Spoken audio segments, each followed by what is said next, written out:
ہے تو اس کا ایک مقصد ہے، دین اتارا تو اس کا ایک مقصد ہے، قرآن اتارا تو یہ بھی اس کا مقصد ہے، عبادت کا حکم دیا تو اس میں بھی مقصد ہے۔ یوں قیاس کرتے چلے جائیں، کوئی کام کوئی حکم اللہ نے بغیر مقصد کے نہیں دیا۔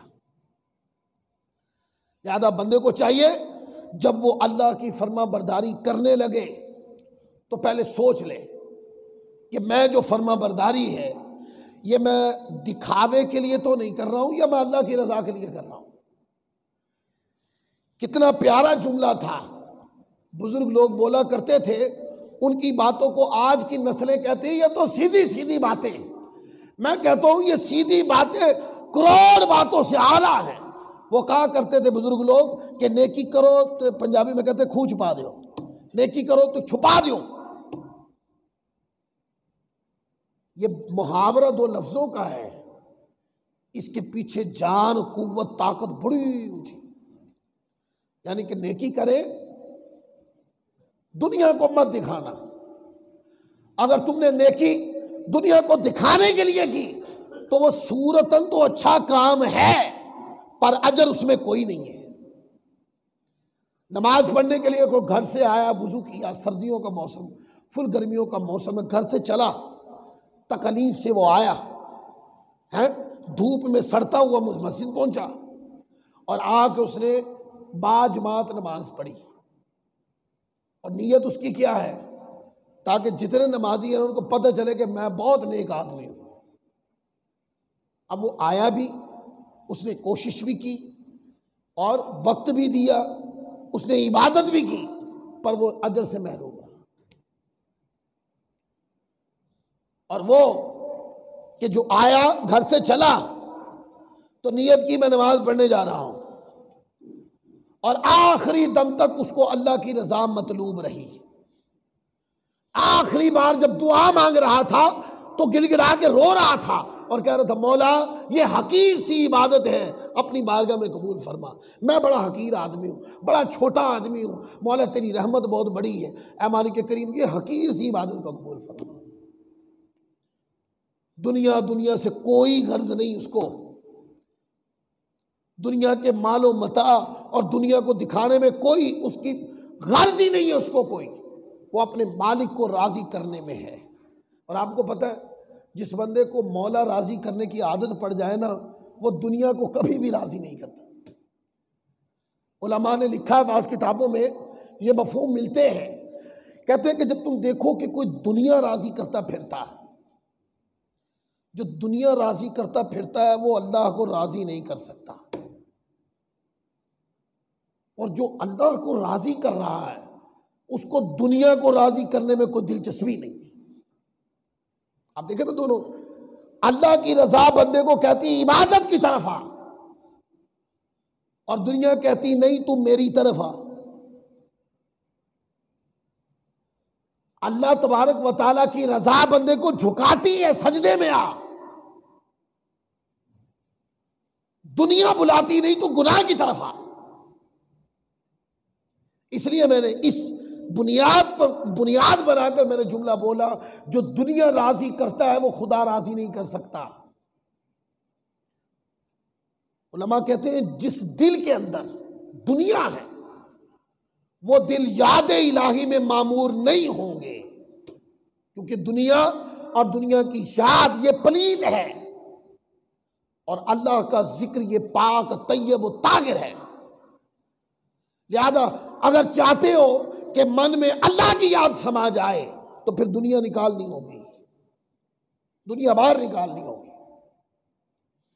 اور اگر دنیا رکھنی ہے، دنیا سے محبت رکھنی ہے، دنیا کے تعلق نبھانے ہیں اور دنیا کو پہلے رکھنا ہے تو پھر دنیا نہ تو بندے کو عبادت کی طرف آنے دیتی، نہ دنیا بندے کو اللہ کی فرما برداری کی طرف آنے دیتی۔ کسی سے پوچھا، کسی ولی کامل سے پوچھا کہ یہ بتائیں کہ دنیا میں کیسے رہیں؟ آپ کہتے ہیں آئے تو ہم دنیا میں ہیں تو جیے کیسے؟ آپ کہتے ہیں دل میں دنیا نہیں ہونی چاہیے، دل میں دنیا نہیں ہونی چاہیے۔ تو اس بزرگ نے، ولی کامل نے فرمایا ہاں دنیا میں آئے ہو نا تو دنیا میں ایسے رہو کہ تم دنیا میں ہو پر تمہارے اندر دنیا نہیں ہونی چاہیے، اندر دنیا نہیں ہونی چاہیے، تمہارا قول و فعل اللہ کے حکم کے تابع ہونا چاہیے، تمہاری زبان کی حرکات و سکنات اللہ کی رضا کے تابع ہونی چاہیے، تمہارا انداز گفتگو حکم ربی کے تابع ہونا چاہیے، تمہارے اخلاق میں قرآن اور سنت نبوی کی خوشبو ہونی چاہیے، تمہارا ہاتھ اٹھے یہ تھپکی دینے کے لیے تو اٹھے پر کبھی ظلم کے لیے نہ اٹھے۔ اگر ہاتھ تھپکی دینے کے لیے اٹھے تو یہ اللہ کو راضی کرنے کے لیے اٹھا، ہاتھ اٹھا خیر خواہی کرنے کے لیے، ہاتھ اٹھا کسی گرے ہوئے کو اٹھانے کے لیے، ہاتھ اٹھا کوئی گر گیا تھا اس کو اٹھانے کے لیے، کوئی گر رہا تھا اس کو بچانے کے لیے، یہ ساری تھپکی اللہ کی رضا ہے۔ اور اگر ہاتھ اٹھا کسی کو ظلم کرنے کے لیے تو یہ تو اللہ کی فرما برداری نہیں ہے، یہ تو اللہ کو پسند نہیں ہے۔ لہذا اعمال کی مقبولیت وہ دل کے خالص ہونے پر ہے۔ اگر من صاف ہے، من خالص ہے، آپ کوئی نیک کام بجا لاتے ہیں، اللہ کی فرما برداری بجا لاتے ہیں اور مقصود صرف مولا کو راضی کرنا، لوگ تعریف بھی کریں، آپ معنی کو پلٹا دیتے ہیں، آپ کو پسند نہیں کہ لوگ میری تعریف کریں، میری نیکی کی تعریف کریں، میرے منہ پہ کہ لوگ میری تعریف کریں، کیونکہ آپ کام اپنی تعریف کروانے کے لیے نہیں کرتے، آپ کام اس لیے کرتے ہیں کہ اللہ نے حکم دیا کہ ایسے کرو۔ ساری زندگی بندہ اس کڑ کڑ میں ہی مر جاتا ہے کہ لوگ میری تعریف کیوں نہیں کرتے، ساری زندگی اس کڑ کڑ میں مر جاتا ہے۔ اور جو لوگ میری تعریف کریں، جو بندے اپنے من سے یہ خیال ہی نکال دیتے ہیں، ان کے اندر سے یہ شوق ہی ختم ہو جاتا ہے کہ لوگ میری تعریف کریں۔ اب منزل کیا ہے؟ اس بات کو سوچ سوچ کے اپنے اندر ہی اندر مرتے رہنا کہ لوگ میری تعریف کیوں نہیں کرتے، لوگ میرے منصب کو کیوں نہیں سمجھتے، لوگ میری تعریف کیوں نہیں کرتے۔ ایک ہے یہ، ایک ہے کوئی تعریف کرے یا نہ کرے مجھے تو کسی کی پرواہ نہیں، میں تو بچتا ہوں کہ کوئی میری تعریف نہ کرے۔ کیوں؟ تعریف کرو، اس راستے سے ہی تو شیطان اعمال کو برباد کرتا ہے، یہ شیطانی راستہ ہے کہ پہلے بندے کے دماغ میں خیال آتا ہے کہ لوگ میری نیکی کی تعریف کریں، بس یہ خیال ہی بندے کو عبادت سے ریاکاری کی طرف لے جاتا ہے، اور بربادی تب ہوتی ہے جب لوگ تعریف کرنا شروع کر دیتے ہیں۔ اس بنیاد کے اوپر جو گناہ بندے کے ساتھ ملتے ہیں وہ ان گنت گناہ ہیں، لہذا اپنی طبیعت میں عادت میں شامل کریں اس بات کو، جب بھی کوئی نیک کام کرنے لگے نیت صالح پہ منحصر کر لیں کہ میں یہ کام اللہ کی رضا کے لیے کر رہا ہوں، اور دعا کیا کریں اے مالک کریم میں جب تک زندہ رہوں میں قرآن کا ایک حرف بھی پڑھوں تو تیری رضا کے لیے، میں نماز بھی پڑھوں تو تیری رضا کے لیے، میں اگر کسی سے مسکرا کے بولا ہوں تو مولا میں میرا ایک پل کے لیے مسکرانا بھی تیری رضا کے لیے ہو۔